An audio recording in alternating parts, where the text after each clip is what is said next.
ফের হাজিরা এড়ালেন অনুব্রত মণ্ডল। আইসিকে কোনো গালিগালাজ করেননি কেষ্ট। অডিও তৈরি হয়েছে এআই ব্যবহার করে। দল ক্ষমা চাইতে বলেছেন, তাই চেয়েছেন, দাবি অনুব্রতর ঘনিষ্ঠের। এদিন বোলপুর এসডিপিও অফিসে নিজের আইনজীবীদের পাঠান কেষ্ট।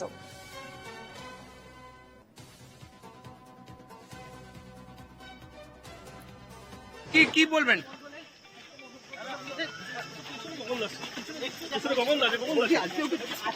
দাদা আজকেও কি আসবে না? আপনারা কি জানাতে এসছেন?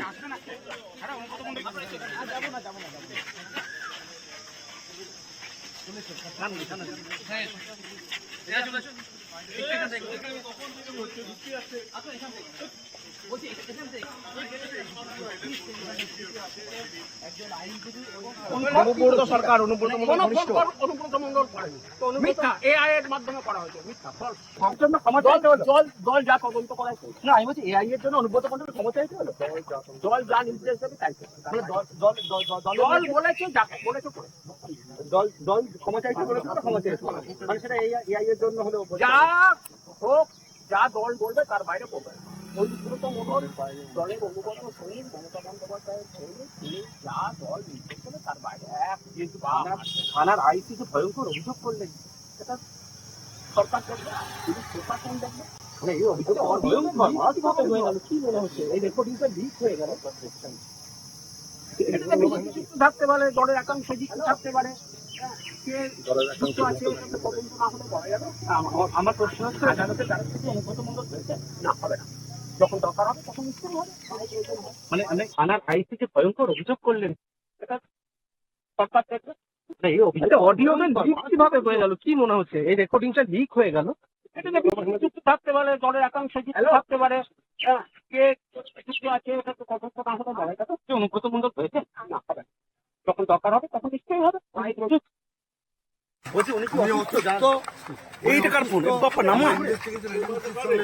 সবসময় সহযোগিতা করেছি, ভবিষ্যতেও করবো। আমরা আছি, আমাদের আইনের উপর আস্থা আছে, বিচার ব্যবস্থার উপর আস্থা, আমাদের আদালতের উপর আস্থা, প্রশাসনের উপর আস্থা। দাঁড়িয়ে বলে দিন, এটা কি জানালেন? দাদা এটা কি জানলেন? মানে আয়োগকে জানালেন? আয়োগকে জানালেন? জানি, আমরা সমস্ত যা জানাবার সেটা জানি। এর মাধ্যমে অডিওটা করা হয়েছিল বলে ওটা বলছেন, যা বলার আমরা বলবো।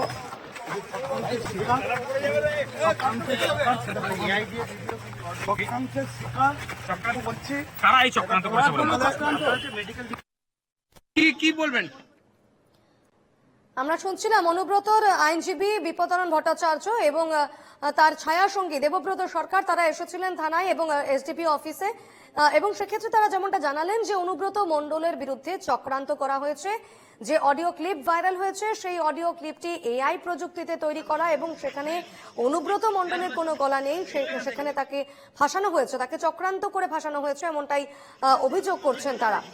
এবং তিনি অসুস্থ, তিনি শয্যাশায়ী, বেড রেস্টে রয়েছেন, সে কারণে আজ তিনি হাজিরা দিতে আসেননি, এমনটাও জানালেন অনুব্রত মণ্ডলের আইনজীবী এবং তার ছায়া সঙ্গী বলা চলে, তার ছায়া সঙ্গী দেবব্রত সরকার। আজকেও কি আসবে না?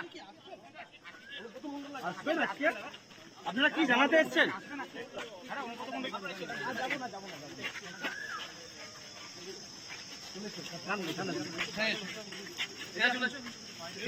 গতকালও গড়হাজির ছিলেন অনুব্রত মণ্ডল এবং আজ সে কারণে তাকে ফের তলব করা হয়েছিল। তবে দ্বিতীয় দিনেও তলবে সাড়া দিলেন না অনুব্রত মণ্ডল। কার্যত দ্বিতীয় দিনেও পুলিশের সামনে ডোন্ট কেয়ার অনুব্রত। আইসিকে কেষ্ট গালিগালাজ দেননি, এমনটাই বলছেন কেষ্ট ঘনিষ্ঠ দেবব্রত সরকার। তিনি বলছেন যে অডিও ক্লিপ ভাইরাল হয়েছে সেটি এআই প্রযুক্তিতে তৈরি করা, সেখানে অনুব্রত মণ্ডলের কোনো গলা নেই, তাকে চক্রান্ত করে ফাঁসানো হয়েছে এবং দল তাকে ক্ষমা চাইতে বলেছে, তাই তিনি ক্ষমা চেয়েছেন, এমনটাও দাবি করছেন অনুব্রতর আইনজীবী এবং তার ছায়া সঙ্গী দেবব্রত সরকার। কি বলবেন?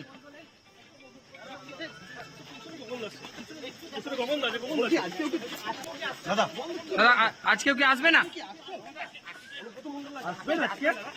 আপনারা কি জানাতে এসছেন? কথা বলে নেব, আমাদের সঙ্গে এই মুহূর্তে টেলিফোনে রয়েছেন প্রতিনিধি শুভদীপ প্রামাণিক। শুভদীপ, এই মুহূর্তে কি তথ্য পাচ্ছ? দেখো, তোমাকে বলে রাখবো যে এই মুহূর্তে কিন্তু অত্যন্ত গুরুত্বপূর্ণ তথ্য যে পাওয়া গিয়েছে পুলিশ সূত্রে এই ঘটনার, অর্থাৎ ভাইরাল অডিও কাণ্ডের যে আইও রয়েছেন এবং তার সঙ্গে এসডিপিও ঋষি আগরওয়াল, তিনি যেটা জানিয়েছেন যে অনুব্রত মণ্ডলের আইনজীবী বিপদচরণ ভট্টাচার্য এবং তার সহযোগী দেবব্রত সরকার তারা এদিন এসে পৌঁছেন বোলপুরে এই মহকুমা পুলিশ আধিকারিকের দপ্তরে এবং তারা একটি মেডিকেল রিপোর্ট জমা দিয়েছেন। সেই রিপোর্টে বলা রয়েছে অনুব্রত মণ্ডল অত্যন্ত পরিমাণে অসুস্থ, তাই তিনি হাজিরা দিতে পারবেন না এবং তাকে 5 দিনের বেড রেস্ট দেওয়া হয়েছে ডাক্তারদের তরফে।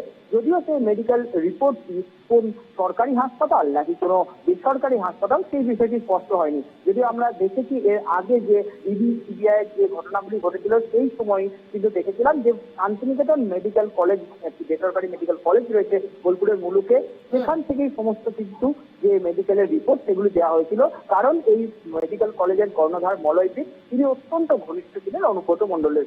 সেক্ষেত্রে কি এবারও সেই একই জায়গা অর্থাৎ শান্তিনিকেতন মেডিকেল কলেজ, বেসরকারি মেডিকেল কলেজ থেকেই এই মেডিকেল রিপোর্টটি দেওয়া হয়েছে, সেটা কিন্তু স্পষ্ট করেনি তদন্তের সাথে এসডিপিও। অন্যদিকে পাশাপাশি পুলিশ এর পরবর্তীতে কি পদক্ষেপ নিচ্ছে শুভদীপ, সেক্ষেত্রে সেটাই জানতে চাইছি, এই যে দ্বিতীয়বার তিনি হাজিরা এড়ালেন, দ্বিতীয়বার তিনি গেলেন না, সেক্ষেত্রে পুলিশের তরফ থেকে কি কোনো ব্যবস্থা নেওয়ার কথা ভাবা হচ্ছে?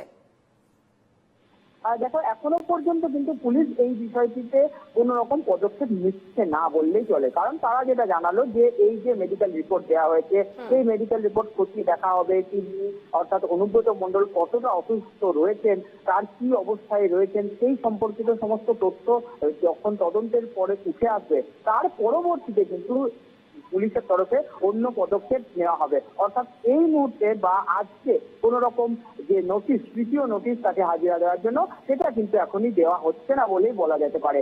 আর পাশাপাশি আরো একটা কথা তোমাকে বলে রাখবো যে এই যে ঘটনা তার সঙ্গে যুক্ত যে দুটি ফোন, অর্থাৎ যে আইসির ফোন এবং তার সঙ্গে অনুব্রত মণ্ডল যে ফোন দিয়ে কথা বলেছিলেন সেই ফোন, এই দুটি ফোন বাজেয়াপ্ত করার যে বিষয়টি সেটাও কিন্তু এখনো স্পষ্ট হয়নি। আগামীতে এই দুটি ফোন বাজেয়াপ্ত করা হতে পারে এমনটাই জানিয়েছেন মহকুমা পুলিশ আধিকারিক ঋষি আগরওয়াল। বেশ, ধন্যবাদ শুভদীপ। এ নিয়ে রাজনৈতিক ব্যক্তিত্বদের কি প্রতিক্রিয়া, কি বলছেন তারা, শুনবো। কুকথাকারীর ওপর অতএব এ নিয়ে এত আলোচনার কি আছে? অনুব্রত যে ভাষায় কথা বলে সে ভাষায় কথা বলেছে, সেটা পুলিশও জানে, তৃণমূলও জানে। এখন যেহেতু এটা সোশ্যাল মিডিয়াতে ভাইরাল হয়েছে তাই পুলিশ কিছু নাটক ওখানে দেখাচ্ছে, আর কিছু না। কুকথাকারীর ওপর অতএব এ নিয়ে এত আলোচনার কি আছে? অনুব্রত যে ভাষায় কথা বলে সে ভাষায় কথা বলেছে, সেটা পুলিশও জানে, তৃণমূলও জানে। এখন যেহেতু এটা সোশ্যাল মিডিয়াতে ভাইরাল হয়েছে তাই পুলিশ কিছু নাটক ওখানে দেখাচ্ছে, আর কিছু না। এত মহান যে দোষ না করেও ক্ষমা চেয়ে নিচ্ছেন, ওনার চরিত্র তো এরকম কোন আমরা আগে দেখিনি। ওনার সেই ছবি আমরা আগে দেখেছি এসপি আর ডিএম বীরভূমের, ওনার পার্টি অফিসের যেখানে কর্মীরা বসে ওখানে চুপচাপ বসে আছেন, উনি উপরে ডায়াসে বসে আছেন। তো ওনার যে চরিত্র উনি কিভাবে ডিল করেন পুলিশের সঙ্গে সেভাবে জানতো। এখন তার কথোপকথনের যে ভাষা সেটা প্রকাশে এসেছে মাত্র, যেন এটা আর লুকোনো যাচ্ছে না, কালচারটা বোঝা যাচ্ছে। লোক জেনে গেছে, লোকে সন্দেহ করতো বা সাধারণ মানুষ জানতো, কিন্তু প্রকাশ্যে কোনো মিডিয়াতে এই ধরনের ঘটনা আসেনি। এবারে এসেছে, কিন্তু টিএমসি দলই এটা করিয়েছে, দলই ওনাকে বাঁচাচ্ছে, দল যদি বলে যাবে। আরে এআই এর কারসাজি হলেও যে যার বিরুদ্ধে অভিযোগ সেই তো বলছে আমি বলেছি, বেশি ওষুধ খেয়ে বলেছি। এখন ওষুধ তার তরল ওষুধ না শক্ত ওষুধ না কি সেটা বলেন, আমি বলছি ওষুধ খেয়ে এরকম হয়ে গেছে। তো যারা তাকে গার্ড করছে তারা বলছে এআই, কিন্তু যে যার বিরুদ্ধে অভিযোগ সে তো বলছে না, এআই করে আমাকে সব এদিক ওদিক করে। সে বলছে আমি বলেছি কিন্তু ভুল বলেছি, সে চিঠিও লিখছে। কোন দিকে যাবো আমরা? এইসব মহান পুরুষদের বেশি করে কথা বলা ঠিক না এই রাজ্যে। কি বলবেন? বিরোধী রাজনৈতিক দল তাদের প্রতিক্রিয়া এবং যে বিষয়টি ঘটেছিল, অর্থাৎ যে অডিও ক্লিপ ভাইরাল হয়েছিল, তারপর দলের তরফ থেকে বলা হয়েছিল তাকে 48 ঘন্টার মধ্যে, তাকে 4 ঘন্টার মধ্যে তাকে ক্ষমা চাইতে হবে। এবং সেক্ষেত্রে যে বিষয়টি দেখা গেল যে 40 মিনিটের মধ্যেই তিনি একটি চিঠিতে ক্ষমা চেয়ে দিয়েছিলেন অনুব্রত মণ্ডল। পাশাপাশি একটি ভিডিও বার্তাও তিনি দিয়েছেন যেখানে তিনি ক্ষমা চাইছিলেন। কি সেই ভিডিও বার্তা, ঠিক কি বলেছিলেন সেই ভিডিও বার্তায় তিনি, শুনবো একবার। যেসব কর্তারা আছেন, বড় কর্তারা সবাই আছেন, সবাই দিদিকে ভালোবাসেন এবং পুলিশকে আমি প্রচন্ড সাহায্য করি, পুলিশকে আমি ভালোবাসি প্রথম থেকে। পুলিশ বিপদে পড়লে পুলিশের পাশে আমি দাঁড়াই। পুলিশকে গাল দেওয়ার কথা আমি কোনদিন ভাবতেই পারি না। পুলিশকে গাল কেউ যদি দেয় আমি তাকে অপমান করি, এটা আমার বরাবরকার স্বভাব। এবং পুলিশের যখনই যে কোনো এসপি হোক, এসডিপিও হোক, অ্যাডিশনাল এসপি হোক, যারা আমাকে যখনই যা বলেছে যে এটা দেখে দিন, আমি দেখে দিয়েছি। পুলিশের পাশে সবসময় লোক দিয়ে যেমন করে হোক আমি তার কোনো ঝগড়াঝাটি করতে দিই না।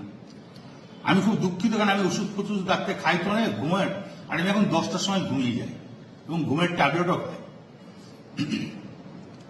সেই সময় ঘুমটা ভেঙেছে। নুরুল যে ছেলেটা আমাদের খুব ঘি দেওয়ার খুব ভালো ছেলে, ওর বাবা বলতো আমাদের দল করতো, বাবার করার পর ও দল করে, খুব নিরীহ ছেলে, ভালো ছেলে। ওকে যখন মেরে পা হাত ভেঙে দিয়েছে আমার মনটা খুব খারাপ। আমি আইসিকে আমিও বলেছি, চাঁদুও ফোন করে বলেছে যে আপনি তাড়াতাড়ি জানকে আমাদের ছেলেটাকে আজ হসপিটালাইজ করুন। তো উনি আমাকে একটা অন্য ধরনের কথা বলেছে, সেটা আমি আর বলতে রাজি নই। তখন আমি নিজের রাগ সামালতে পারিনি, এটা স্বাভাবিক আমি বলেছি। এর জন্য আমি দুঃখিত, আমি ক্ষমা প্রার্থী। যদি এটা যদি স্বাভাবিক আমার মুখ থেকে এই কথাটা বেরোনো উচিত নয়, তার জন্য আমি দুঃখিত।